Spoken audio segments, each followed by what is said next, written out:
The Song the Mountains Kept. Long ago, before maps were drawn and kingdoms had names, there was a land where the mountains rose so high they seemed to hold up the sky itself. Their snow-capped peaks gleamed even in moonlight, and the wind that howled through their crags carried more than chill. It carried stories, secrets, and something else too. A song. No one knew where the song had come from or what it meant. It couldn't be caught or remembered for long. Travelers who passed through the high passes claimed to have heard it, sometimes like a lullaby sung by a mother made of stone, other times like a single note that rang through their bones and vanished with the wind.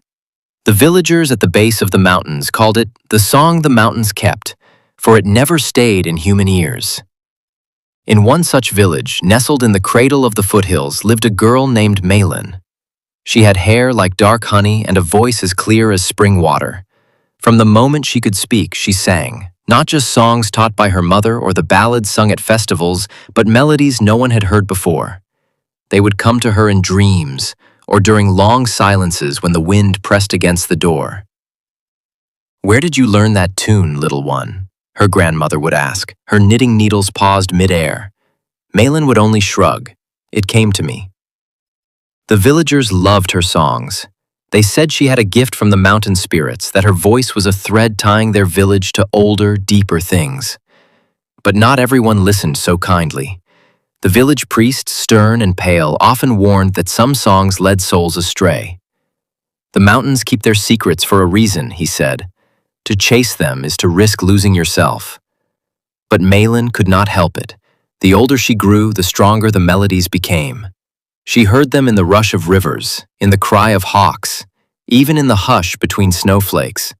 And always, always, the mountains called to her. One winter's evening, as she sat alone on the threshold of her home, Malin heard it again, the song. This time, it wasn't a fleeting whisper or half-forgotten lullaby. It was full and rich, pouring from the peaks in a harmony so perfect it made her weep. Her heart beat in rhythm with it. Her fingers trembled. She stood. The stars above glittered like watchful eyes, and the wind pressed against her back like a hand guiding her forward. She left her house quietly, taking only a wool cloak, a bit of bread, and her flute, carved from mountain pine. She didn't leave a note. She didn't need to. Anyone who knew her would understand. Malin had gone to find the song. The mountains were not kind to wanderers. They were vast, ancient things, shaped by fire and time. Malin climbed through snowfields and hidden valleys, past frozen lakes and groves of blue-leaved trees. Sometimes the wind spoke in riddles. Sometimes it screamed. On the third night, she dreamed of a woman made of stone and ice, with eyes like sapphire and a crown of mist. The woman sat upon a throne carved into the heart of the tallest peak. "Why do you chase what cannot be caught?" she asked. "I do not chase," Malin replied in the dream. "I follow." The woman's eyes glittered. "Then come find me, singer of the forgotten." Malin woke with snow in her hair and her flute gripped tightly in her hands. She climbed higher. There were trials. Her bread ran out. Her feet blistered. Wolves watched her from the shadows of the trees. At one point, she lost her footing and tumbled into a ravine. She would have died if not for a stranger's hand catching hers. It was an old man, cloaked in feathers, with a staff carved in the shape of a bird's beak. "Few climb this high unless they're running from something," he said.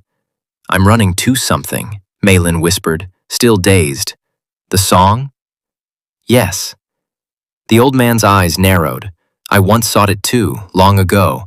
I even found a piece of it, but it came at a cost." "What cost?" "I forgot who I was." Malin shivered. The man took her to his cave, where a fire flickered and roots hung like tapestries from the ceiling. He gave her soup made of wild mushrooms and pine nuts, and listened as she played her flute by the hearth. He didn't smile, but his eyes softened. "The song isn't a thing you find with feet and fingers," he said. "It reveals itself only when you're silent enough inside to hear it." "But I can already hear it," Malin said. "I've always heard it." "Then you may be closer to it than you think," the old man replied. When she left him the next morning, the wind felt warmer. She walked for hours and came to a place where 3 paths met beneath an arch of ice. There was no sign or marker, only the whisper of her own breath and the hush of falling snow. Malin sat on a stone and closed her eyes.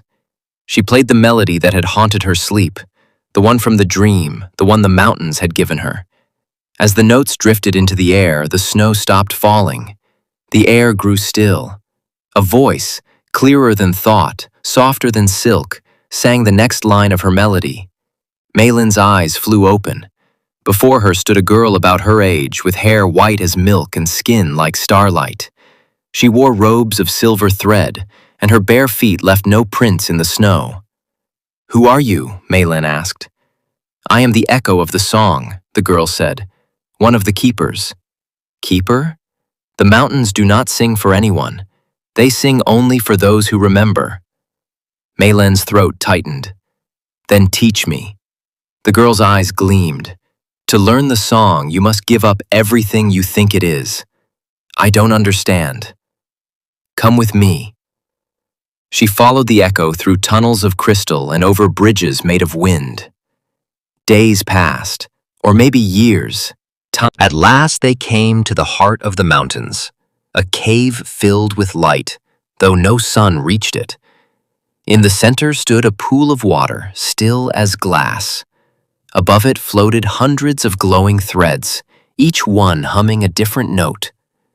"This is the song the mountains keep," the echo said. Malin stepped forward. As she did, the threads shivered and a few turned toward her, pulsing with recognition. "These are memories," the echo said, "each a fragment of a world forgotten. The mountains have kept them, waiting for someone who can sing them back." "Why me?" Malin whispered. "Because your heart remembers what your mind does not, and your voice can give them life again." Malin raised her flute. The threads danced. She played the melody that had haunted her for so long, and the cave glowed brighter. The pool shimmered. The threads wove themselves into patterns that rose and spun in the air. She didn't stop playing, not even when tears streamed down her face, not even when her hands ached. And when she finished, the echo stepped forward and placed a hand over Malin's heart. "You are the song now," she said. When Malin returned to the village, older, changed, glowing with something unnameable, she carried no flute. She didn't need it. Her voice alone could bring even the wind to silence.